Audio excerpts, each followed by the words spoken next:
The message traveled through space for 60 years before anyone heard it. It was a simple thing. Radio waves carrying music, voices, and pictures from a small blue planet, orbiting an ordinary yellow star. The beings who sent it never expected anyone to answer. They just wanted to say hello to the universe. On the bridge of the HFY observation vessel, Commander Kron watched the primitive signals play across his screen. His gray scales shifted colors as he listened to the strange sounds. Music? He realized. These creatures made music. What do you think of them? Asked his second officer, a younger Valoran named Sethkai. Kathron did not answer immediately. He had served the hegemony for 200 years. He had watched a dozen species fall under Valoran rule. Some fought, some surrendered. All of them eventually served. That was the way of things. The strong ruled, the weak obeyed. But something about these humans troubled him. They survived themselves, he said finally. Their history is filled with war and death. They split the atom and nearly destroyed their own world. They poisoned their air and water. They fought each other over land, over resources, over ideas. He paused. And yet they are still here, still reaching for the stars. Sethkai made a dismissive sound. They are primitives. They have no faster-than-light travel, no energy shields. Their weapons are chemical explosives and simple projectiles. They pose no threat to the hegemony. Perhaps, said Catherine, but he did not believe his own word. The observation vessel spent 3 months watching Earth. They recorded everything. The humans built tall towers that touched the clouds. They created machines that thought for them.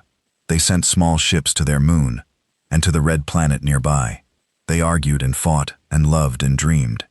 Catherine found himself fascinated by them. They were so young, so full of hope, so completely unaware of the dark universe waiting beyond their small blue world. When the observation was complete, Catherine sent his report to the Council of 12. The Council ruled the hegemony from the throne world of Valoria Prime. 12 species had joined together 40,000 years ago to conquer their section of the galaxy. The Valorans were the strongest among them, and so the Valorans led. The Council received the report and made their decision quickly. Earth was rich in heavy metals. Its people were numerous and could be put to work.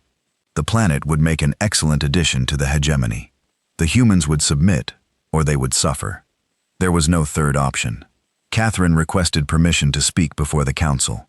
It was granted. He stood in the great chamber, where the 12 representatives sat on their tall chairs. The room was ancient. The walls were carved with images of conquest and glory. Catherine felt small standing there, but he spoke anyway. "Honored Council," he said, "I urge caution with these humans." The Valoran representative, an old female named Beth Mora, looked down at him with cold eyes. "Explain yourself, Commander." "They are survivors," said Catherine. "Their history shows a species that refuses to die.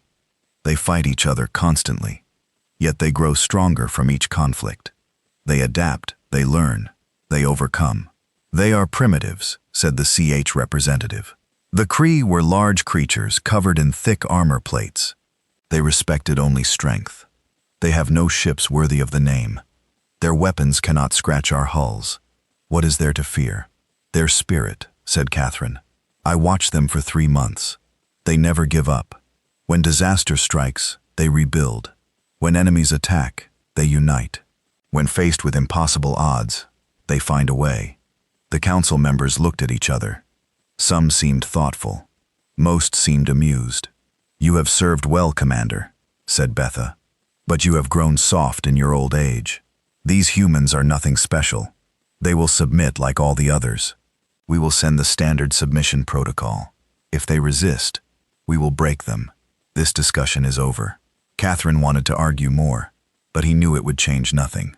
The council had decided the humans would learn their place in the universe. He only hoped he was wrong about them. On Earth, the year was 2147 by the human calendar. Dr. Sarah Chen stood in the control room of the United Nations Deep Space Communication Center. She was 52 years old, with gray hair and tired eyes. She had spent her entire career searching for signs of life beyond Earth. Now, finally, her search was over. "The signal is definitely artificial," said her assistant, a young man named James. His hands shook as he pointed at the screen. It's coming from something in orbit around Jupiter, something big. Sarah stared at the data. Her heart beat fast in her chest. This was the moment she had dreamed of since childhood. Humanity was not alone.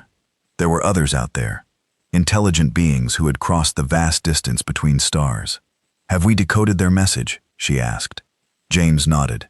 "It's actually quite simple. Mathematical equations, mostly basic physics, universal constants. They're showing us they understand science." And he hesitated. "And what?" "There are images of them. The aliens." Sarah moved to another screen. She saw shapes that looked almost like tall lizards standing upright. They had scales and long tails and large eyes. They wore clothing and stood in what looked like the bridge of a spacecraft. "My God," she whispered. "They're real. They're actually real." Within hours, the news spread across the planet. Every television, every computer, every phone showed the same images. Humanity reacted with a mixture of fear and excitement. Some people panicked. Some celebrated. Religious leaders gave speeches. Scientists made predictions. Politicians argued about what to do. The United Nations formed a special council to handle first contact. They called it the United Terran Council. Representatives from every nation gathered to compose humanity's first message to another species. They argued for 3 days. What should they say? What should they offer? What did they want? In the end, they chose to be honest. The message was sent in 72 languages and included mathematical proofs to show that humans understood science. It included music and art to show that humans valued beauty. It included images of families and communities to show that humans valued each other. And at the center of the message was a simple statement. "We come in peace. We wish to learn from you. We wish to share what we know. We wish to be friends among the stars. We hope you feel the same." Sarah Chen watched the message transmit into the darkness. She felt tears in her eyes. Whatever happened next, humanity had taken its first step into a larger universe. "What do you think they'll say?" asked James. Sarah smiled. "I think they'll see that we're good people. Different from them, maybe, but good." She could not have been more wrong. The hegemony received humanity's message aboard the battleship that now orbited Earth. Amal Koran read the translation with contempt on his face. "They want to be friends," he said, laughing. The officers around him laughed as well. "These primitive creatures want to share and learn and hold hands across the stars." "Shall I prepare the submission protocol?" Admiral asked his weapons officer. Koran nodded. "Target their largest coastal cities. 3 should be enough to demonstrate our power. Make sure the death toll is significant. They need to understand that resistance means extinction." The weapons officer hesitated for just a moment. Admiral Commander Kethan recommended caution with these beings. He said they might be dangerous. Koran made a harsh sound. "Kethan is old and frightened of shadows. Look at these humans. They send messages of peace and friendship. They pose no threat to us. They are weak, and the weak must serve the strong." He waved his hand. "Fire when ready." The kinetic projectiles fell from orbit at 20 times the speed of sound. Shanghai was the first to die. 20 million people lived in that great city by the sea. They were working, playing, loving, dreaming. When the sky turned to fire, the impact created a crater 3 kilometers wide. The shock wave flattened everything for 50 kilometers in every direction. The tsunami that followed drowned another 100 kilometers of coastline. In the space of 30 seconds, 6 million people died. Before the survivors could understand what had happened, the second projectile struck New York. The city that never slept was silenced forever. 4 million souls vanished in a flash of light and fury. The third projectile hit Mumbai. 8 million more deaths in an instant. Families erased, histories ended, dreams destroyed. 18 million people died in less than 5 minutes. Around the world, humanity watched in horror. The images spread across every network. The burning cities, the fleeing survivors, the bodies floating in the water, the children crying for parents who would never answer. Sarah Chen stood in the communication center, tears streaming down her face. The screen showed the destruction. The message they had received from the aliens played on repeat. "You have been chosen to serve the hegemony. Resistance is not permitted. Surrender your world and your people will be allowed to live." Resist and you will be destroyed. You have 1 day to respond. Why? Sarah whispered. We offered them peace. We offered them friendship. Why would they do this? James had no answer. No one did. The United Terran Council met in emergency session. The representatives were shell-shocked. Some wept openly. Others sat in stunned silence. 18 million of their people were dead. 3 of their greatest cities were burning ruins. We have to surrender, said the representative from France. His face was pale and his hands trembled. We cannot fight them. Did you see what they did? 1 ship destroyed 3 cities. We have nothing that can touch them. Surrender means slavery, said the representative from Nigeria. She was a tall woman with fierce eyes. You heard their message. They want us to serve them. Our children will be born into chains. At least they will be born, said the French representative. If we fight, they will kill us all. The arguments continued for hours. Some wanted to fight, some wanted to surrender. Some wanted to try negotiating. No one knew what to do. Finally, the representative from China stood up. Her name was Lu Wei. Her daughter had been in Shanghai when the projectile hit. She had died, along with millions of others. Liu's face showed no tears. Her eyes showed no fear. They showed only cold, terrible determination. We offered them our hand, she said. Her voice was quiet, but every person in the room heard her clearly. We offered them peace and knowledge and friendship. We asked for nothing but the chance to know them, to learn from them, to grow with them. She paused. Her hands were steady.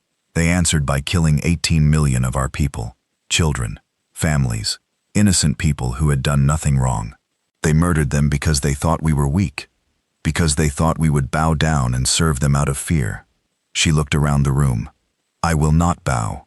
I will not serve, and I will not forgive. The Russian representative spoke up.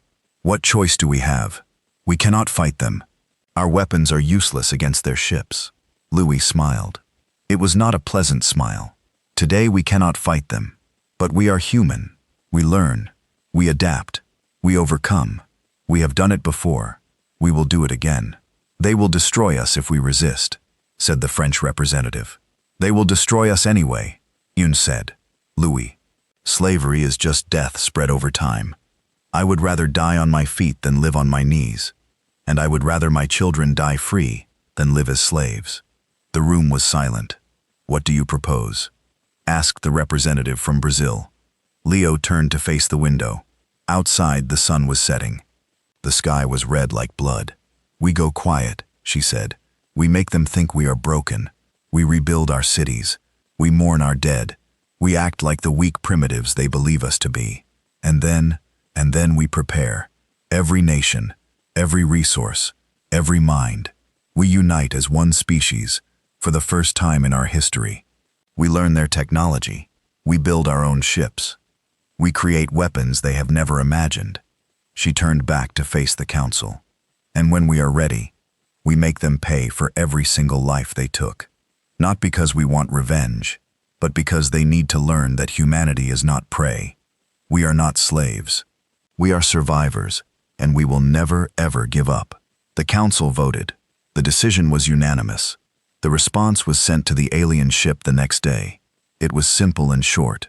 Message received. We understand now. You will hear from us again. Admiral Corrin read the message and felt satisfaction. The humans had learned their lesson. They would be good servants in time. Perhaps he would even be rewarded for his quick victory. He ordered his ship to withdraw to a safe distance. The Hegemony would send administrators in a few months to begin the process of integration. For now, the humans could bury their dead and prepare for their new lives. On his ship, Commander Catherine read the same message, but he did not feel satisfaction. He felt something else, something cold and uncomfortable. You will hear from us again. Such a simple statement. No anger, no threats, no pleas for mercy, just a promise. Catherine had studied humans for 3 months. He had watched them recover from disasters that would have destroyed other species. He had watched them unite against common enemies. He had watched them achieve the impossible through sheer stubborn refusal to accept defeat. What have we done? He whispered to himself.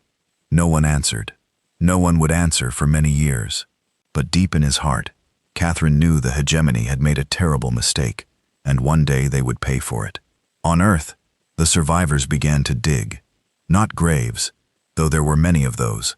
They dug tunnels, deep tunnels that went far below the surface, tunnels that could not be seen from space. Scientists gathered in secret facilities. Engineers designed new machines. Soldiers trained in hidden bases. The whole planet worked together in silence. They mourned their dead, but they did not forget what had been done to them. They did not forget the ships that had come offering slavery. They did not forget the 18 million voices that had been silenced. Dr. Sarah Chen dried her tears and went back to work, not to contact aliens this time. This time, she worked to understand them, to learn their weaknesses, to find ways to defeat them. They came to our world and killed our people, she said to her team. They thought we were weak. They thought we would give up. She looked at the images of the destroyed cities, at the faces of the dead. They were wrong. The work began. The clock started counting.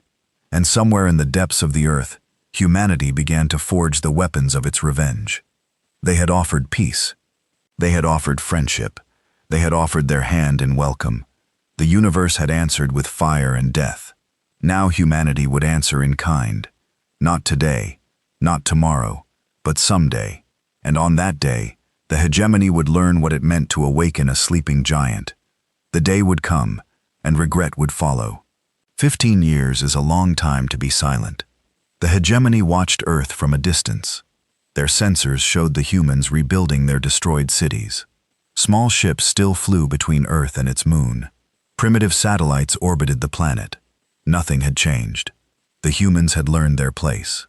That was what the hegemony believed. On Valoria Prime, the Council of 12 congratulated themselves on another successful conquest.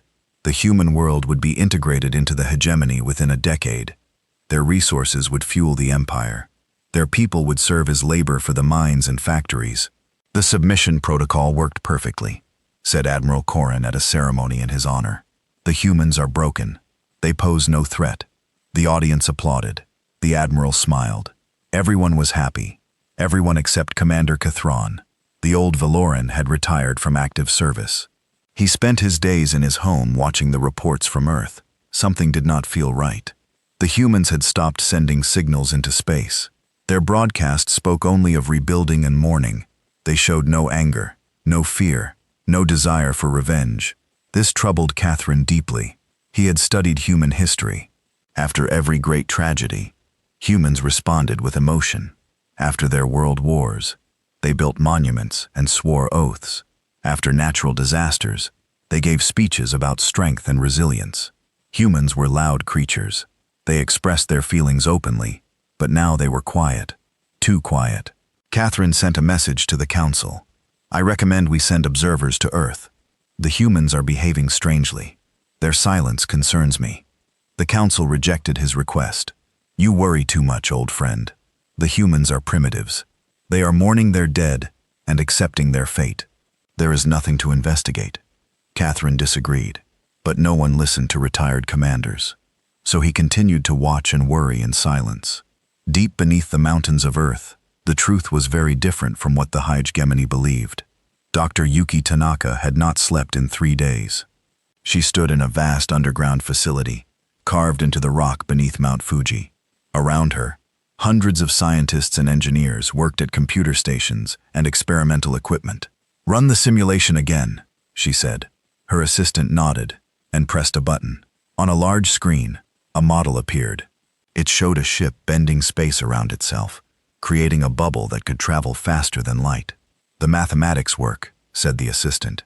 If we can generate enough power, we can achieve faster than light travel. Yuki stared at the screen. Faster than light. The one thing humans had never been able to achieve. The one thing that had kept them trapped in their small corner of the galaxy. The one thing the aliens had used to conquer the stars. How much power do we need? She asked. More than anything we have ever built, said the assistant.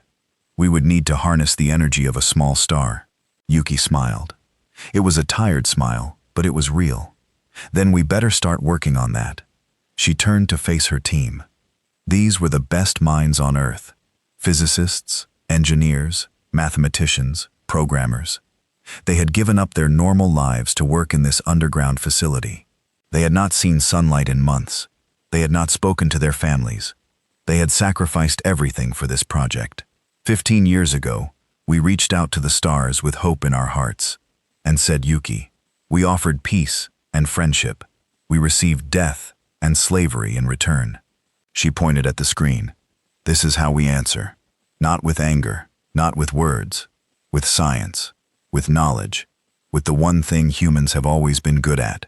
We adapt, we learn, we overcome. The team nodded. They understood. The aliens have had faster-than-light travel for 40,000 years, said Yuki. We have had 15 years, and the pieces of the weapons they use to kill our people. It is not enough. It will never be enough. She paused. But we are human. We make miracles from nothing.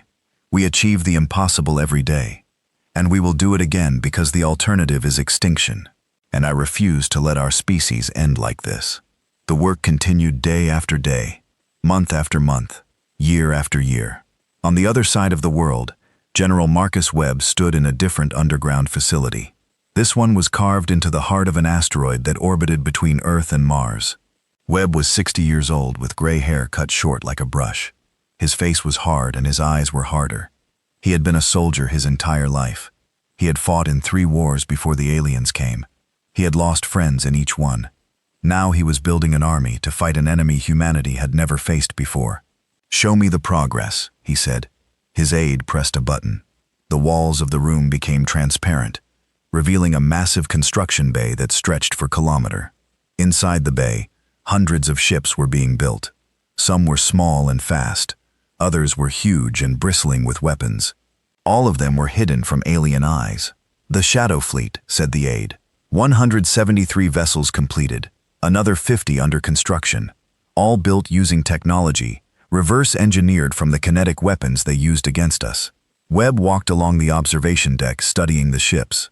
They were different from anything humans had built before, sleek and dangerous, designed for one purpose only. What about crews? He asked. We have 200,000 volunteers, said the aide, all trained in secret facilities on Earth. The best soldiers, pilots, and technicians humanity has ever produced. They know what they are signing up for. Yes, sir. They know they may never see their families again. They know they may die in the darkness between stars. They know the odds are against us. Webb nodded slowly, and they volunteered anyway. Every single one, sir. There is a waiting list of 3 million more. Webb allowed himself a small smile. This was what the aliens did not understand about humans. They thought killing 18 million people would break humanity's spirit. Instead, it had united them like nothing else in history. Every nation had contributed to the Shadow Fleet. Old enemies worked together. Old grudges were forgotten. Chinese engineers worked beside American scientists. Russian soldiers trained with European pilots. For the first time ever, humanity was truly one people, because they all had the same enemy now, and they all wanted the same thing. Revenge. Elena Vasquez was only 8 years old when the aliens attacked. She had been visiting her grandmother in New York. She remembered the flash of light, the terrible sound, the ground shaking like the world was ending. Her grandmother pushed her into a subway entrance just before the shockwave hit. The old woman did not make it. Elena survived buried under rubble for 3 days before rescuers found her. Now Elena was 23. She worked in a weapons laboratory deep beneath the Rocky Mountains. Her specialty was kinetic weapons, the same type of weapons that had killed her grandmother. The alien projectiles use a simple but effective design, she explained to a group of young engineers. They accelerate small masses to extreme velocities. The kinetic energy does the damage. No explosives needed, just physics. She pointed at a diagram on the screen. We have improved on their design. Our projectiles are smaller but faster. They can penetrate shields that would stop the alien weapons, and we can guide them with precision down to the centimeter. One of the engineers raised his hand. How did you figure out how to improve them? Elena smiled coldly. They killed 18 million of our people with these weapons. I have spent 15 years studying every piece of debris, every fragment, every data point we could find. I know these weapons better than the aliens who built them. She paused. My grandmother died, so I could learn. I will not waste her sacrifice." The engineers nodded. They understood. Everyone who worked on the Shadow Fleet had lost someone in the attack. Everyone had a reason to fight. Everyone had a ghost pushing them forward. Commander Conthron received his last intelligence report on Earth in the 15th year after the attack. The report was brief. The humans continued to rebuild. Their technology had not advanced significantly. They showed no signs of military buildup. They appeared to have accepted their fate. Catherine read the report 3 times. Then he put it down and stared out his window at the night sky. Something was wrong. He could feel it in his bones. 15 years of silence. 15 years of obedience. 15 years of nothing. Humans did not do nothing. Humans were always building, always creating, always striving. It was their nature. They could not help themselves. So why were they so quiet? Catherine had a theory, a terrible theory that kept him awake at night.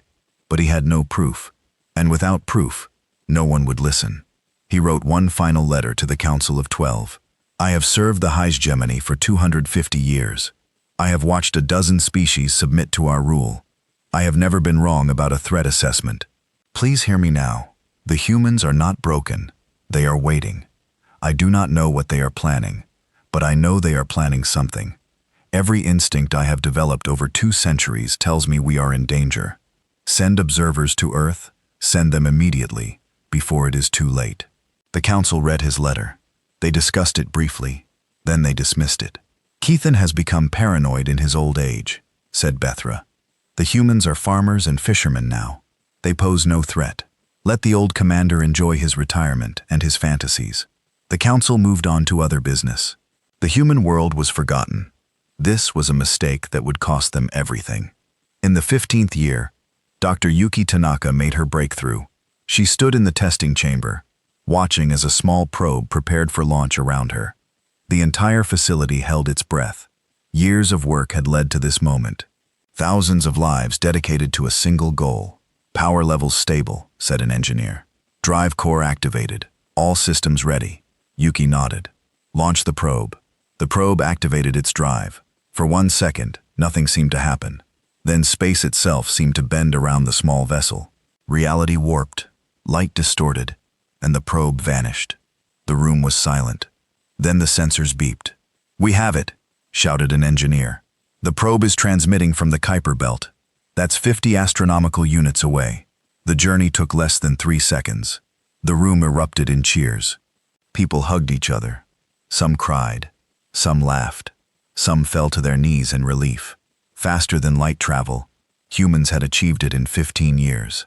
Something the aliens had taken thousands of years to develop. Humans had done it in 15 years of desperate work. Yuki did not celebrate. She was already thinking about the next step. "Begin installation of the drives in the Shadow Fleet," she ordered. "We need all ships ready within 6 months." General Webb received the news in his asteroid base. For the first time in years, he allowed himself to hope. "How soon can we move?" he asked. 6 months to install the drives," said his aide. "Another 2 months for crew training. We can launch in 8 months. Webb nodded slowly. 8 months. After 15 years of waiting, it was almost over. "Send word to Earth," he said. "Tell them to prepare the evacuation plans. We will not get a second chance at this. If we fail, the aliens will destroy our world. Our people need to be ready to disappear." "Yes, sir." Webb turned to look at his fleet.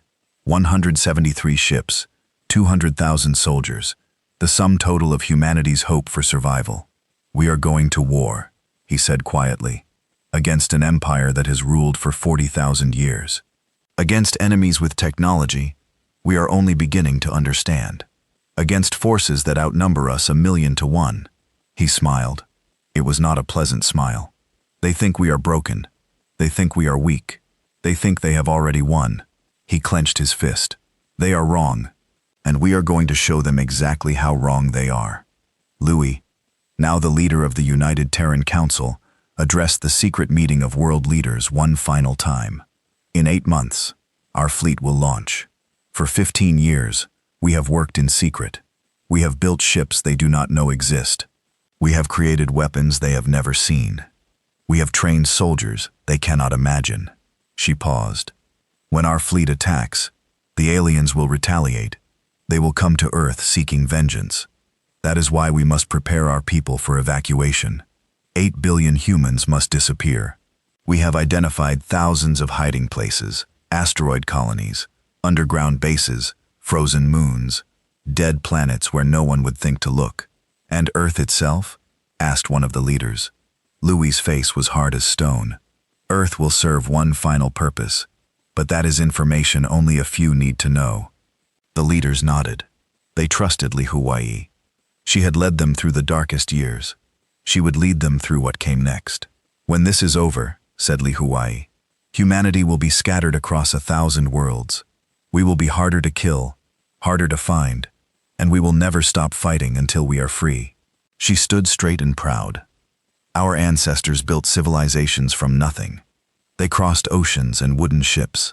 They survived ice ages and plagues and wars that killed millions. We carry their strength in our blood, and we will need every bit of it in the days to come. She raised her hand in salute. For Earth, for our dead, for our children, we fight. The leaders raised their hands in response. We fight. On the day the Shadow Fleet launched, the sun rose over a planet that looked exactly the same as it had for 15 years. Farmers worked their fields. Children went to school. Shops opened for business. Deep beneath the surface, humanity's warriors said goodbye to their families. Many knew they would never see their loved ones again. They went anyway. Dr. Yuki Tanaka watched from the control room as the fleet powered up its FTL drives. She had made this possible. Her work had given humanity a chance. Good luck, she whispered. Give them hell. General Marcus Webb stood on the bridge of the flagship. It was called the Fury of Earth. He thought the name was appropriate. All ships report ready, said his aide. Webb nodded. He looked at the crew around him. Young faces, old faces, scared faces, determined faces. Humans from every nation on Earth, united by a common cause. 15 years ago, they killed 18 million of us, he said. They thought that would break us. They thought we would surrender. They thought we were weak. He smiled. Let's show them what weak looks like. He raised his hand. All ships, engage FTL drives. Target Valoria Prime. 173 ships vanished into the darkness. The day of reckoning had come, and the hegemony had no idea what was coming for them. On Valoria Prime, Commander Catherine woke from a nightmare. He had dreamed of fire falling from the sky, of cities burning, of his people screaming. He went to his window and looked up at the stars. Everything was peaceful. Everything was quiet. But Catherine could not shake the feeling that something terrible was about to happen. He was right. In a few hours, the sky would burn and the hegemony would learn what happened when you offered war to a species that had only wanted peace. The humans were coming, and they were bringing 15 years of rage with them. The Festival of Endless Rule was the most important holiday on Valoria Prime. For 40,000 years, the hegemony had celebrated their dominance over the galaxy. The streets filled with parades, the skies filled with fireworks. Children received gifts and heard stories about their glorious ancestors who had conquered the stars. On this day, 3 billion Valorans looked up at the night sky and felt pride. They were the masters of the universe. Nothing could challenge them. Nothing could threaten them. Their empire would last forever. That was what they believed. At exactly midnight, the sky tore open. 173 human warships materialized in perfect formation above the capital city. They appeared from nowhere, ripping through dimensions and flashes of light and energy. One moment the sky was empty. The next moment, it was filled with death. Admiral Wei Jiang stood on the bridge of the Fury of Earth. She was 45 years old, with short gray hair and eyes that had seen too much suffering. She had lost her parents in Shanghai. She had spent 15 years waiting for this moment. All ships, report positions, she commanded. All ships in formation, Admiral. The enemy has not detected us. Jiang looked at the tactical display. Valoria Prime hung below them like a blue and green jewel. Beautiful, peaceful, unaware, just like Earth had been. Open a channel to all Valoran frequencies, she said. Channel open, Admiral. Kang took a breath. The words she was about to speak would echo through history. She wanted to get them right. Attention, Valoria Prime. This is Admiral Wei Jiang of the United Terran Fleet. 15 years ago, you came to our world and murdered 18 million of our people. Children, families, innocent lives destroyed without warning or mercy. She paused. You called it a submission protocol. You thought killing millions would make us kneel. You thought we were weak primitives who would accept slavery out of fear. Her voice hardened. You were wrong. She looked at her weapons officer. $18 million. That is the number you owe us. We are here to collect. The officer nodded. Weapons charged and ready, Admiral. Target their orbital defense platforms first, then their military installations. Do not target civilian areas unless fired upon. Admiral. The weapons officer looked confused. We could destroy the entire planet. We could, said Jiang. But we are not them. We came for justice, not genocide. Remember why we fight. Remember who we are. The weapons officer nodded. Yes, Admiral. Jiang raised her hand. All ships, fire at will. The Valoran Defense Fleet was celebrating the festival when the alarm started screaming. Commander Sethkai, now a senior officer, ran to the bridge of his battleship. He could not believe what his sensors were showing. That's impossible, he whispered. The humans have no FTL capability. They cannot be here. But they were here. 173 ships, each one bristling with weapons, each one moving with perfect precision. The humans had not only developed FTL travel, they had mastered it. All ships' battle stations. Sethkai shouted into the communicator. This is not a drill. We are under attack. Around him, the Valoran fleet scrambled to respond. 50 warships, the pride of the Hegemony's home defense force. They should have been enough to destroy any threat. They were not enough. The first wave of human missiles struck the orbital defense platforms. The platforms exploded in balls of fire that lit up the night sky below. Citizens who had been celebrating the festival looked up in confusion, then in terror. Sethkai watched in horror as 3 of his ships vanished in the first exchange of fire. The human weapons were different from anything he had seen before. Faster, more accurate, more deadly. Return fires, he ordered. Target their lead ships. The Valoran ships launched their own missiles, plasma torpedoes that had destroyed countless enemies over thousands of years. They streaked toward the human fleet and missed. The human ships moved like nothing Sethkai had ever seen. They dodged and weaved through the torpedo barrage, performing maneuvers that should have been impossible. Some ships flew directly into the heart of the Valoran formation, getting so close that the defenders could not fire without hitting their own vessels. They're insane, Sethkai breathed. They're flying straight at us. He was right. The human pilots were performing suicide runs, but they were not suicides. At the last moment, each ship would veer away, having delivered its payload at point-blank range. It was a tactic born of desperation and courage, a tactic that only beings who had nothing left to lose would attempt. Captain James Chen flew his fighter through a storm of plasma fire. His ship was small and fast, designed for close combat. Around him, his squadron weaved between the massive Valoran battleships. Stay tight, he ordered his pilots. Get inside their shield range and hit them where it hurts. Captain, we have enemy fighters incoming. Chen looked at his sensors. 30 Valoran fighters were moving to intercept. They were bigger than human fighters, better armed, better shielded, but they had never fought humans before. All ships break formation. Execute. Maneuver Delta 7. The human fighters scattered in what looked like chaos. The Valoran pilots smiled. The primitives were panicking. This would be easy. It was not easy. The human fighters had not scattered randomly. They had divided into hunting pairs, each pair working together to isolate and destroy individual enemy ships. Chen and his wingman targeted a Valoran fighter coming at it from opposite directions. The enemy pilot tried to evade but could not dodge both attacks. His ship exploded in a flash of light. One down, said Chen. Keep moving. Never stop moving. The dogfight lasted 12 minutes. When it ended, 26 Valoran fighters were debris. The humans had lost 8 ships, but 4 pilots had ejected and were being recovered. Area secure, reported Chen, moving to support the main fleet. On the surface of Valoria Prime, Commander Catherine watched the battle from his home. His old heart pounded in his chest. He had warned them for 15 years. He had warned them. Now it was too late. The humans had come.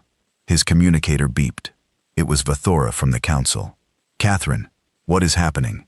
Who are these attackers?" "They are humans," said Catherine. "The species we attacked 15 years ago. The primitives we thought were broken.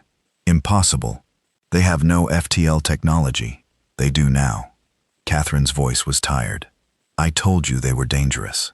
I told you they would not surrender. You did not listen. What do we do?" Betha sounded scared. The great leader of the hegemony, scared of a species she had dismissed as primitives. "Let's pray," said Catherine.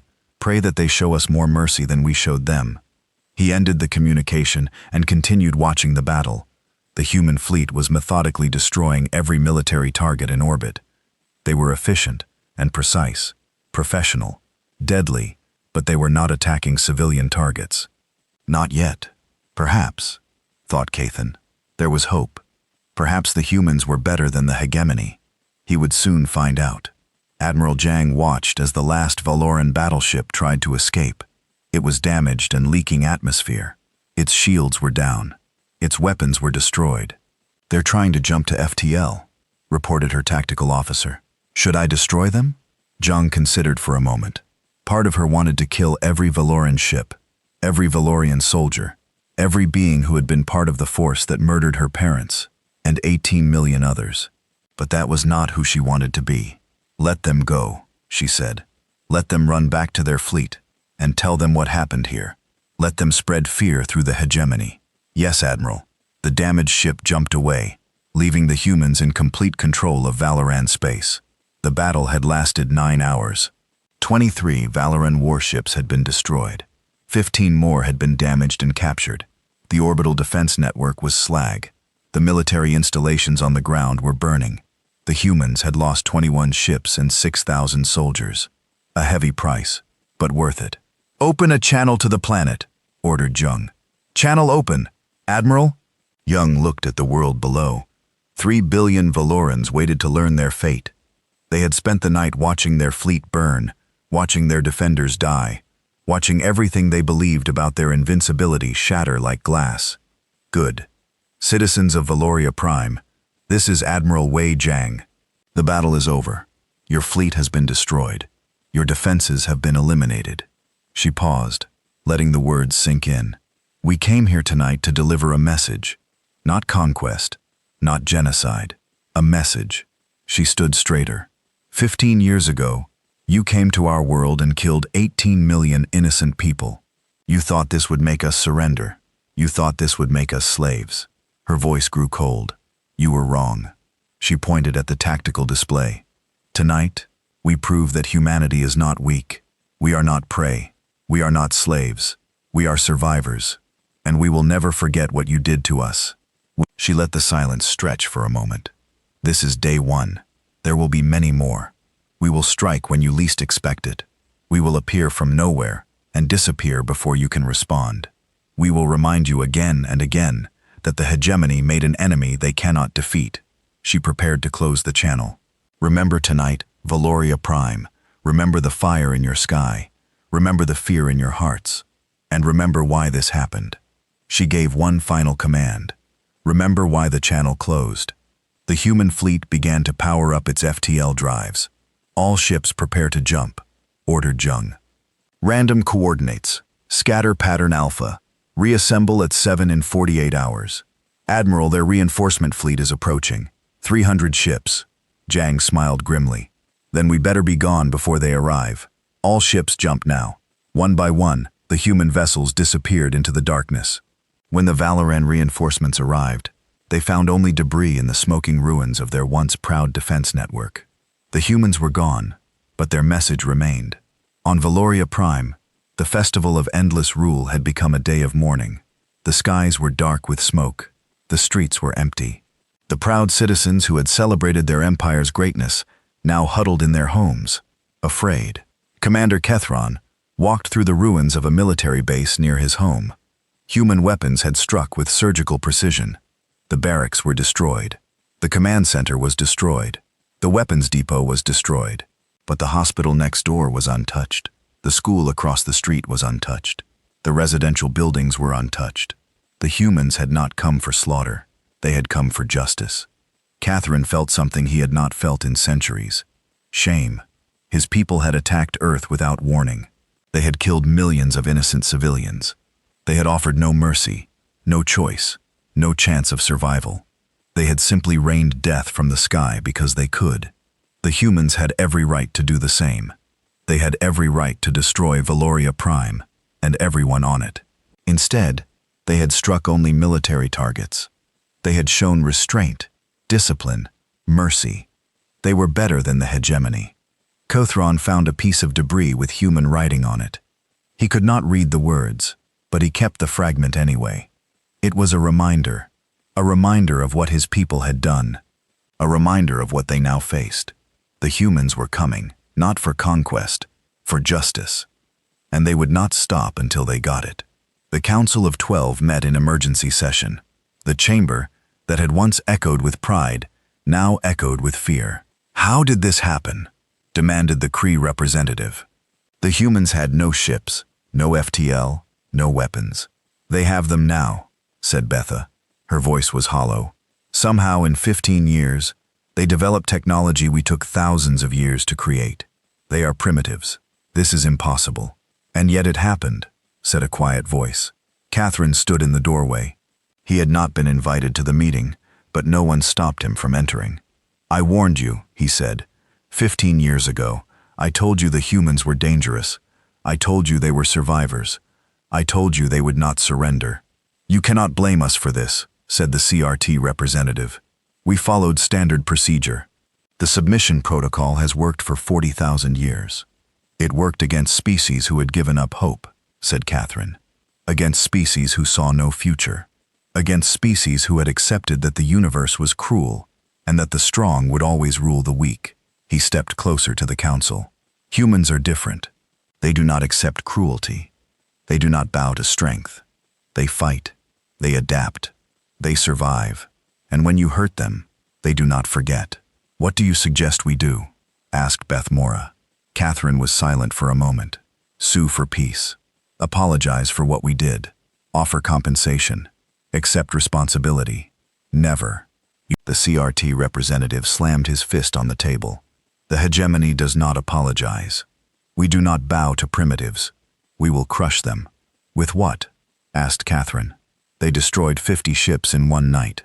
They have FTL technology that allows them to appear and disappear at will. They have weapons that pierce our shields. And they have 8 billion people willing to die for their cause." He shook his head. "This is not a war we can win. The humans will never stop fighting. They will hit us again and again. They will bleed us dry. And one day, they will come for everything we have. Then we will destroy their planet," said the Krath representative. "We will kill every last human." Catherine laughed bitterly. "You still do not understand. The humans expected you to say that. They have been preparing for 15 years. Do you think they kept all 8 billion of their people on one vulnerable world?" The council members looked at each other. They had not considered this. "The humans are no longer on Earth alone," said Catherine. "They have scattered to asteroids, to moons, to colonies we do not even know exist. You could destroy Earth tomorrow and humanity would survive." He turned to leave. "You started this war. You will not end it. Only the humans can do that now. And I fear they will not end it quickly." He paused at the door. "Congratulations, Council. You have awakened a sleeping giant, and you have filled him with terrible resolve.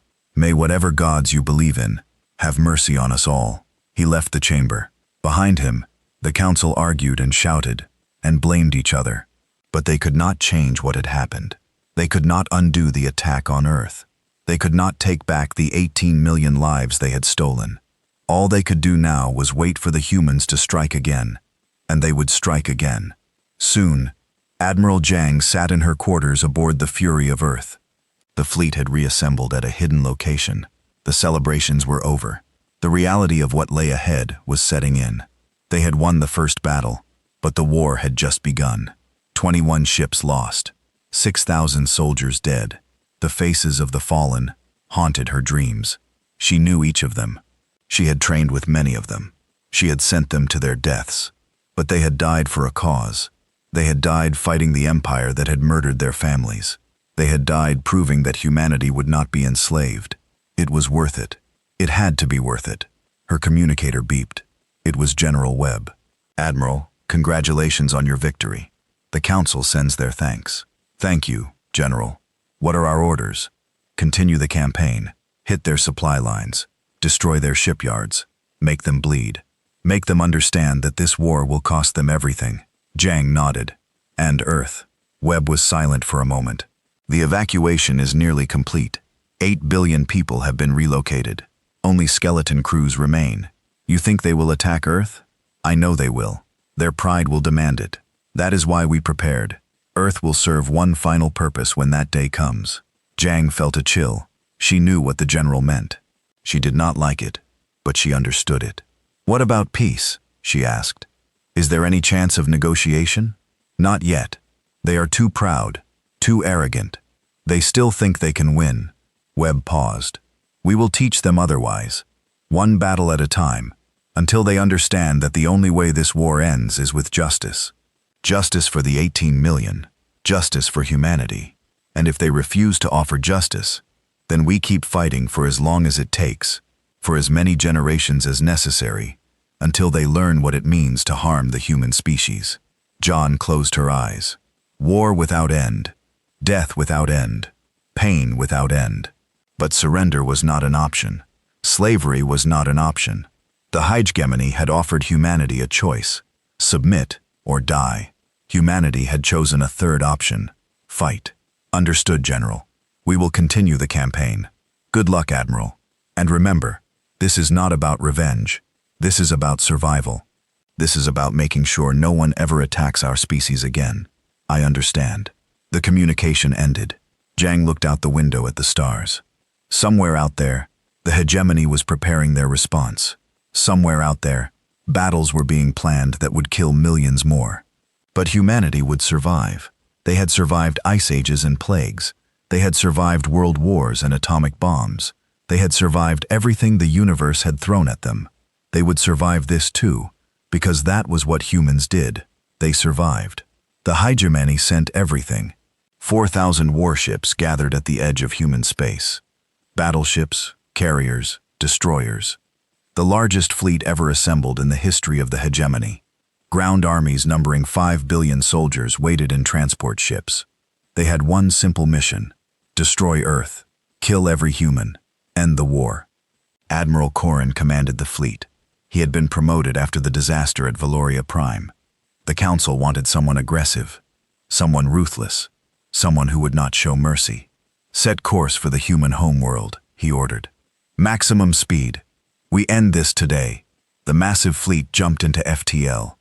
They traveled through the darkness between stars, carrying enough firepower to destroy 100 worlds.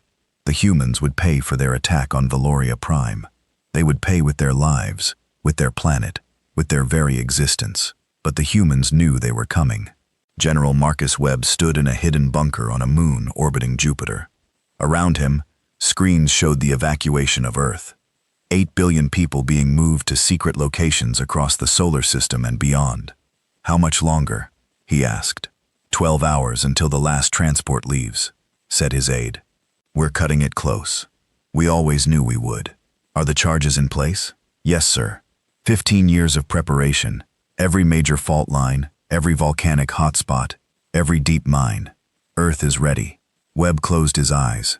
Earth, the cradle of humanity, the only home his species had ever known. In a few days, it would be gone. They had always known it would come to this. The hegemony would never accept defeat. They would come for Earth with everything they had, and humanity could not defend their homeworld against 4,000 ships. So, they had made other plans. "Send the final message to Earth," said Webb.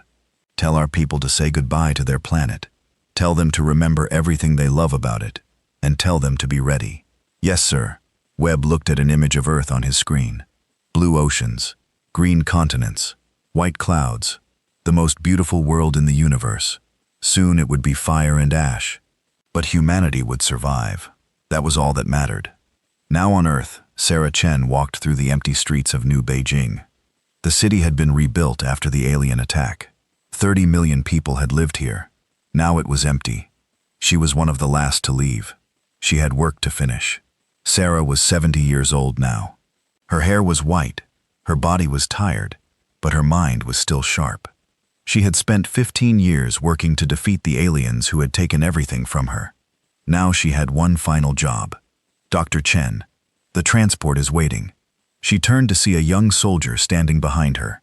He looked nervous. Everyone was nervous these days. I know, she said. Just a few more minutes. She walked to a memorial in the center of the city. It showed the names of everyone who had died in the original attack. 18 million names carved into black stone. 18 million lives ended by alien arrogance. Sarah placed her hand on the memorial. Her parents' names were there. Her brother's name. Her friends' names. Everyone she had loved. I'm sorry, she whispered. I'm sorry we have to leave. I'm sorry we cannot protect this place. She wiped tears from her eyes. But we will not forget. We will carry your memory with us, wherever we go. And one day we will make them pay for what they did. She turned and walked to the transport. The soldier helped her aboard. As the ship lifted off, Sarah looked out the window at the city below, at the planet below, at home. Goodbye, she said softly. Goodbye, Earth. The transport jumped into FTL. Sarah did not look back. She could not bear to. The HFY fleet arrived at Earth expecting a battle. They found silence. Where are their ships? Asked Corin. Where are their defenses? His sensors showed an empty planet. No military bases, no orbital stations, no fleet waiting to fight. Just a world empty and waiting. They have abandoned their homeworld, said his tactical officer. The humans have fled. Corin felt satisfaction wash over him. The humans were cowards after all. They had run rather than face the might of the hegemony. Find them, he ordered. Track their ships. They cannot have gone far. Sir, we are detecting something on the planet's surface. What is it? We are not sure. Energy signatures of some kind. Deep underground. Corin dismissed it. Probably power plants they forgot to shut down. Proceed with the bombardment. I want this planet reduced to rubble. Yes, Admiral. The fleet moved into orbit. 1,600 ships took position above the blue and green world. They charged their weapons. They prepared to fire. They had no idea they were flying into a trap. Deep beneath the surface of Earth, an automated system received a signal. The signal came from a satellite hidden in the asteroid belt. It carried a simple message. Execute Protocol Omega. The system followed its programming. It had been designed 15 years ago for this exact moment. Every calculation had been checked 1,000 times. Every component had been tested. Everything was ready. The system activated across the planet. 10,000 devices woke from their long sleep. They were hidden in mine shafts, in caverns, in the depths of the ocean. They had been waiting for this moment. They were antimatter charges, the largest antimatter weapons ever created by humanity. Combined, they contained enough energy to crack a planet in half. The countdown began. On the bridge of his flagship, Corin watched the bombardment begin. Kinetic projectiles fell toward the planet's surface. They would strike the major cities first, then the smaller settlements, then every square kilometer of the planet until nothing remained. Admiral, we are detecting a massive energy surge from the planet. What kind of energy surge? Antimatter, sir. Multiple sources. They are underground. Corin felt his blood turn cold. Antimatter. The humans had planted antimatter charges on their own planet. All ships, pull back. Emergency retreat. But it was too late. The charges detonated simultaneously. The energy release was beyond anything the hegemony had ever witnessed. It was like a star being born, like reality itself tearing apart. The planet cracked. The crust shattered. The mantle erupted. Oceans boiled into nothing. Continents dissolved into fire. And the shock wave reached out into space. 1,600 hegemony ships were caught in the blast. Their shields meant nothing against that much energy. Their armor meant nothing.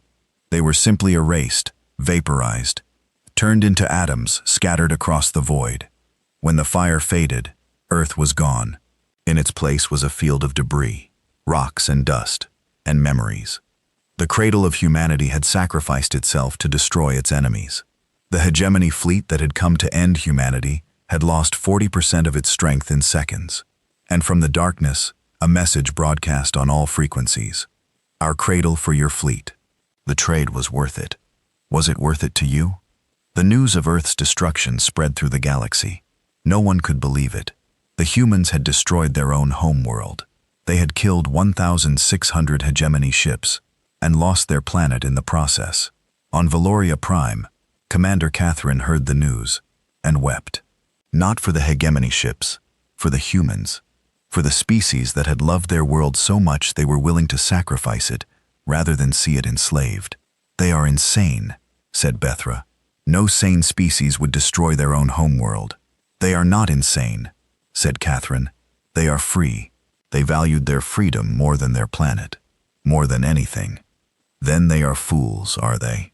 Catherine looked at the reports. 1,600 ships destroyed. 20% of the hegemony's total military strength gone in an instant. They just dealt us the greatest blow in 40,000 years. And they did it by sacrificing everything they loved. He shook his head. They are not fools. They are the most dangerous enemies we have ever faced, because there is nothing they will not do, nothing they will not sacrifice, nothing they will not destroy to remain free.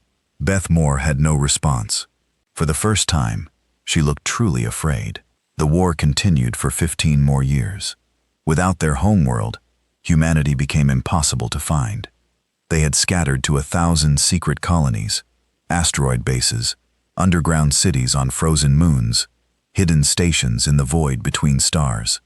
The hegemony could not track them, could not locate them, could not destroy them, but the humans could find the hegemony. Admiral Jiang led the Shadow Fleet in a campaign of terror. They struck supply convoys. They destroyed shipyards. They attacked communication relays everywhere.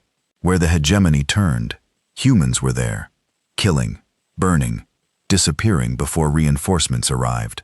They are like ghosts, complained a hegemony commander. They come from nowhere. They kill everything in their path. And then they vanish. The war ground on year after year, battle after battle. The hegemony threw everything they had at humanity. New ships, new weapons, new tactics. Nothing worked. The humans adapted faster than the hegemony could develop countermeasures. When the hegemony built better shields, humans built better weapons. When the hegemony developed tracking systems, humans learned to jam them. When the hegemony trained special forces, humans killed them with booby traps and ambushes. How do they keep fighting? Wondered Koran, who had survived the destruction of Earth. We have killed millions of them. We have destroyed their homeworld. Why do they not surrender? He did not understand. He could not understand. The hegemony had ruled through fear for 40,000 years. They believed that enough violence would break any species. Humans were different. Violence did not break humans. It made them stronger. Every death created new soldiers willing to fight. Every atrocity created new reasons to hate. Every victory made the humans more determined to win the next battle. One by one, the other species of the hegemony began to break. The Kree were the first. After losing 3 colony worlds to human raids, they sued for separate peace. They renounced their membership in the hegemony and promised to never fight humanity again. The humans accepted. They did not want to destroy every alien species. They wanted justice. They wanted peace. They wanted the hegemony to pay for what they had done. The Morvani left next. Then the Sil. Then the Venai. One by one, the 12 species of the hegemony abandoned the war. They had seen what humanity could do. They wanted no more part in this conflict. By the 30th year of the war, only the Valorans remained. They were wounded. Their fleet was half its original size. Their economy was in ruins. Their people were terrified. But they refused to surrender. Pride, arrogance, stubbornness. The same traits that had made them attack Earth in the first place now prevented them from admitting defeat. "We will fight to the last ship," declared Betha. She was old now, tired, but she would not yield. "The hegemony has never surrendered. We will not start now." Admiral Siang received a message from General Webb. He was dying. The old soldier had led humanity's military for 30 years. Now his body was finally giving out. She went to see him in his quarters, on a hidden station, orbiting a dead star. He looked small in his hospital bed, fragile, human. "Adam," he said, his voice weak. "Thank you for coming. Of course, General. He smiled. You have done well, Jang. You have led our people through the darkest time in our history. You have kept them fighting when surrender seemed easier.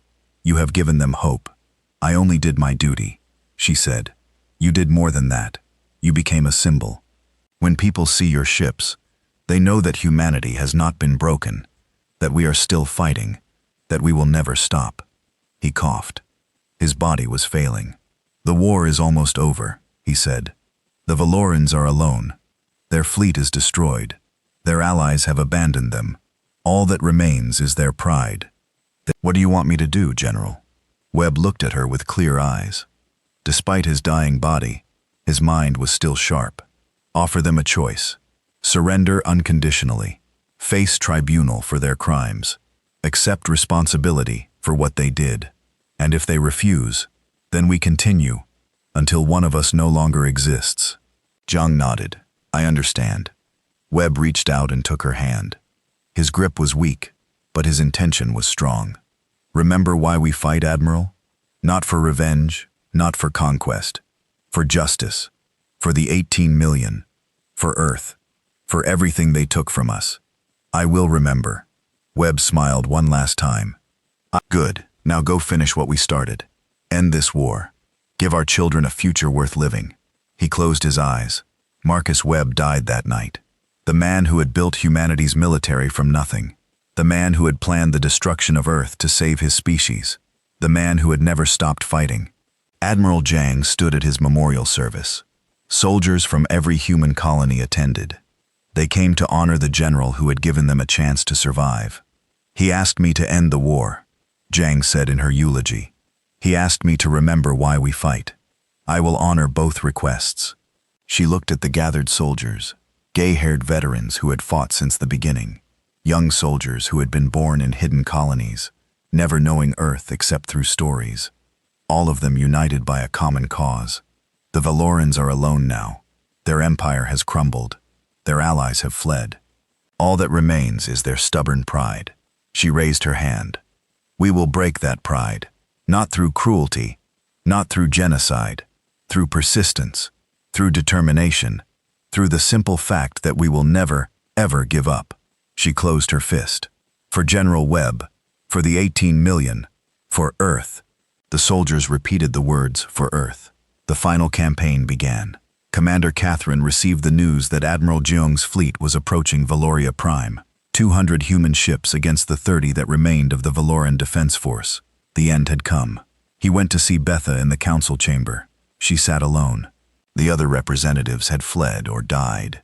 The great hegemony that had ruled for 40,000 years had been reduced to one old woman and one old man. They are coming, said Catherine. I know we cannot win this battle. I know. Will you surrender? Betha was silent for a long time. Pride and fear wared in her eyes. I do not know, she finally said. I have led our people for 300 years. I have never known defeat. I do not know how to surrender. Catherine sat beside her. They had been enemies once. He had warned against the attack on Earth. She had dismissed his warnings, but that seemed like ancient history now. The humans are not monsters, he said. They could have destroyed us after the first attack. They chose not to. They could have killed every Valoran on the planets they conquered. They chose not to.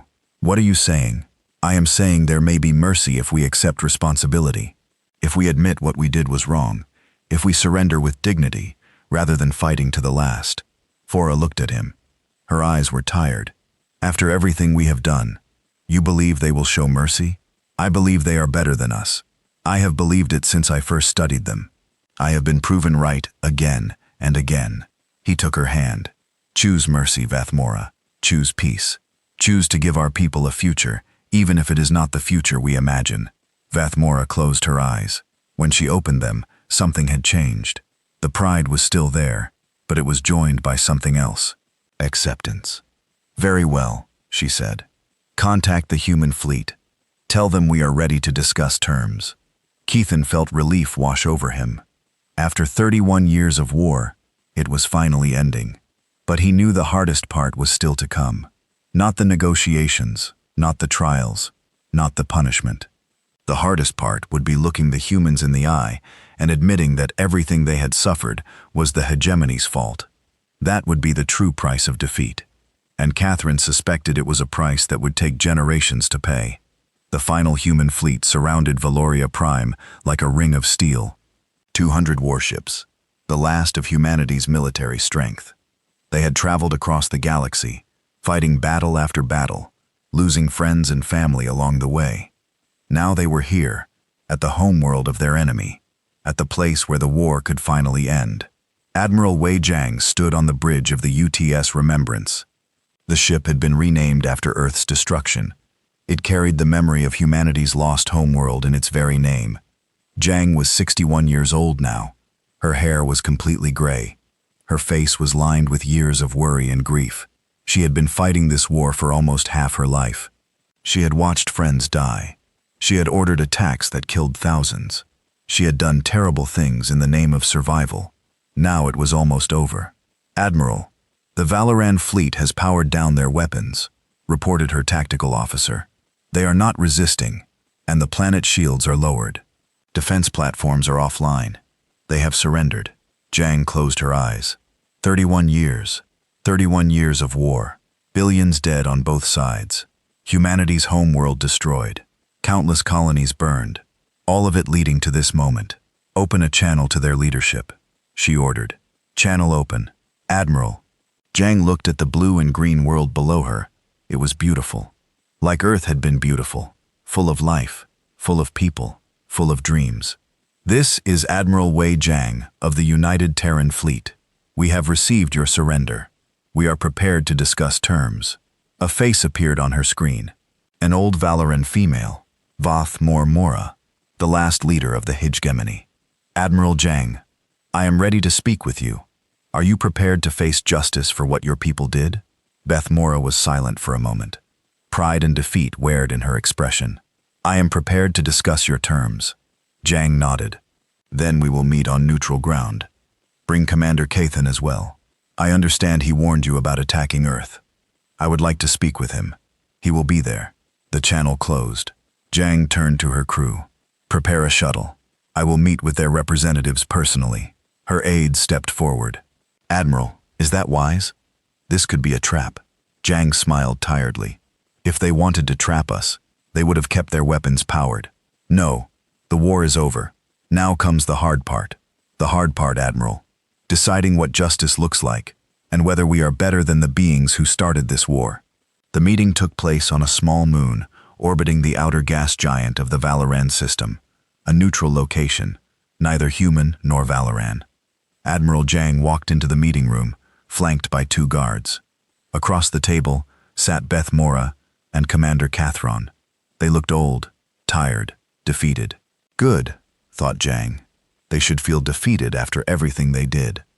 But another part of her, a quiet part that remembered her parents teaching her about kindness and forgiveness, felt something else. Not quite pity, not quite sympathy, but something close. "Let us begin," she said, sitting down. Betha nodded. "What are your terms?" "Complete disarmament. Your remaining fleet will be surrendered. Your weapons factories will be dismantled. You will have no military capability." Bethmora winced, but did not argue. "Reparations. You will contribute to the rebuilding of human colonies. You will share technology. You will provide resources." Another nod. "Trials. Those responsible for the attack on Earth will face justice. Those who ordered the deaths of 18 million innocent people will be held accountable." Bethamora looked down at the table. Her hands trembled slightly. "And our people? The civilians who had nothing to do with the war?" Jiang studied her for a moment. This was the question. This was the moment that would define what humanity had become. "They will be unharmed. We are not monsters. We do not punish the innocent for the crimes of their leaders." Catherine let out a breath he seemed to have been holding for years. "Thank you, Admiral." Jiang turned to look at him, the Valoran who had warned against attacking Earth, the one who had predicted everything that followed. "You knew this would happen," she said. "You warned them." "I did. They did not listen." "Why?" Catherine was quiet for a moment. "Pride. Arrogance. We had ruled for so long that we could not imagine being challenged. We looked at your species, and saw primitives, animals to be conquered, resources to be harvested. He met her eyes. We did not see survivors. We did not see warriors. We did not see beings who would sacrifice everything to remain free. And now I see clearly. Your species is remarkable, Admiral. You were offered peace and answered with friendship. We responded with fire. You should have been broken. Instead, you became stronger. He shook his head. In 40,000 years of hegemony rule, no species has ever done what yours did. No species has ever fought back so fiercely. No species has ever won. Zhang felt something shift in her chest. Not forgiveness. She could not forgive. Not yet. Perhaps not ever. But something else. Understanding. We are a stubborn species. She said, we do not know how to give up. It is our greatest strength and our greatest weakness. It saved you. It cost us everything. Our homeworld. Billions of lives. 31 years of war. She paused. Was it worth it, Commander? Looking back on everything that happened, was attacking Earth worth it? Catherine's face showed pain that went deeper than anything physical. No, nothing was worth this. We destroyed your world for resources we did not need, for pride we did not deserve, for an empire that crumbled because of our own actions. He bowed his head. I am sorry, Admiral, for what my people did, for what they cost you, for everything. The words hung in the air. Simple words, inadequate words, but sincere. Chiang did not respond immediately. She was thinking about her parents, about Shanghai, about the 18 million who had died because the hegemony wanted to prove their strength. She was thinking about Earth, the blue marble in space, the oceans and forests and cities, the place where humans had been born and grown and dreamed gone now, destroyed by human hands, to deny it to alien conquerors. She was thinking about the soldiers she had led, the friends she had lost, the choices she had made, and she was thinking about what came next. An apology does not bring back the dead, she finally said. It does not rebuild Earth. It does not heal the wounds your people caused. Cathron nodded. I know, but it is a start. Zhang stood up. We accept your surrender. We will enforce our terms, and your people will learn what it means to be held accountable for their actions. She walked to the window and looked out at the stars. This war is over, but the peace will be long and difficult. Your species will need to change to become something better than the empire that attacked us. Can we? Asked Devathamora.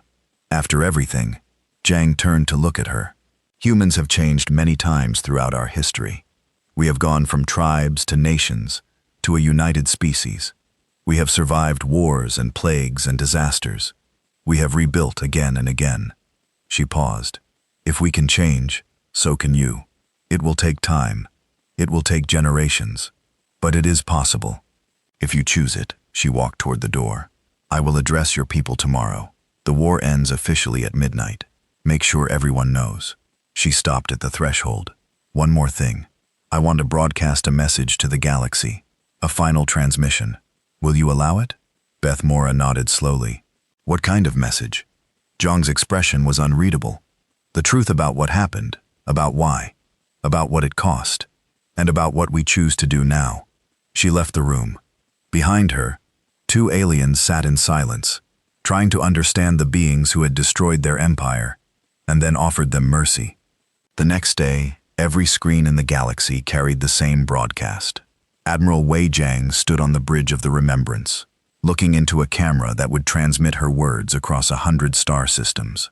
Behind her, Valoria Prime hung in the viewport. Beautiful, intact, spared. My name is Wei Jiang. I am an admiral in the United Terran Fleet. I am also a daughter, a soldier, and a survivor. And I have a message for the galaxy. She took a breath. 31 years ago, humanity sent our first message to the stars. We did not know if anyone was listening. We did not know what they would think of us. We only knew that we were not alone, and we wanted to say hello. Images appeared on screens across the galaxy. Images of Earth as it had been, blue and green and beautiful. Our message was simple. We came in peace. We wish to learn. We wish to share. We hope to make friends among the stars. The images changed. Burning cities, destruction, death. The hegemony received our message.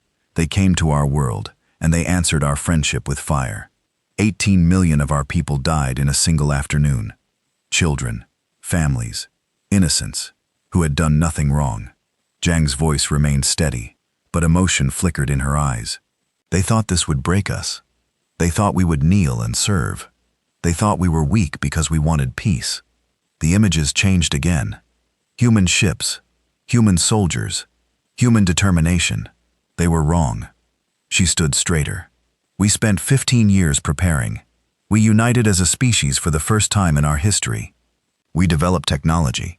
We built ships. We trained soldiers. And when we were ready, we fought back. Images of the war, battles, victories, losses. The war lasted 31 years. We lost our homeworld. We lost billions of our people. We sacrificed everything we had to remain free. And we won. She paused, letting the words sink in. Today, the hegemony has surrendered. Their fleet is destroyed. Their empire is broken. Their leaders will face justice for their crimes. She looked directly into the camera. But we did not come to destroy them. We did not come for revenge. We came for something more important. The camera pulled back, revealing the beautiful planet behind her. This is Valoria Prime, the homeworld of our enemy. 3 billion people live there. People who had nothing to do with the attack on Earth. People who were born into an empire that told them conquest was right, and mercy was weakness. She turned to look at the planet. We could destroy this world. Every ship commander in my fleet has lost someone to this war. Every soldier under my command has reason to want revenge. And if we destroyed Valoria Prime, who could blame us? They destroyed our homeworld. They started this war. They showed us no mercy. She turned back to the camera. But we are not them. Silence. Humanity has done terrible things throughout our history. We have waged wars. We have committed atrocities. We have caused unimaginable suffering.